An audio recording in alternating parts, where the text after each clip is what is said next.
Зур йөк машиналары бер-бер артлы шикер заводына шөгендер ташый биредә эшнең кызган вакыты. Зәйкырларыннан татлы тамырның соңгы кешерлекләрен алалар. Быел аны 9250 гектар мәйданда үстергәннәр. Шикер шөгендере безнең районның фермерный культурасы булып тора. Шуңа күрә ел сайын безнең шөгендерчеләр, без авыл хуҗалык эшчәннәре 9000 гектар шөгендер чәчәләр. Шималның сыйфатын тикшереп үлчәнгәннән соң машиналар лабораториягә юл тота. Монда шөгендернең чисталыгы һәм шикерлелеге тикшерелә. Заводның Кагат кырында биек шөгендер таулары хасил була.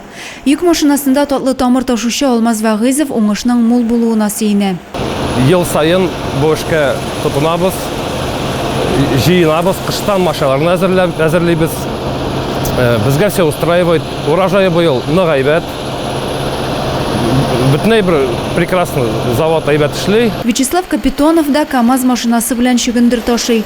Шикер кайнатуда үзеннән лаеклы өлеш кертүенә өчен күңелдән горурлана. Башта зерно ташыйбыз. Бу зерно беткәч шөгендергә күчәбез. Менә быел әйбәт булды зернолар да, шөгендерләр дә әйбәт бик уңышлы. Шуңа күрә югалтусыз без тырышабыз ташырга инде. Зәй шикер заводы бер тәүлеккә 8000 тоннадан артык шөгендер эшкәртеп 1200 тонна шикер комы җитештерә. Сезонда 800-гә якын кеше хезмәт куя. Республиканы гына түгел, ярты Россияны шикерли итә ул. Адилә Бирханова, Александр Тимофеев, Юлия Казамарова, Зәй хәбәрләре.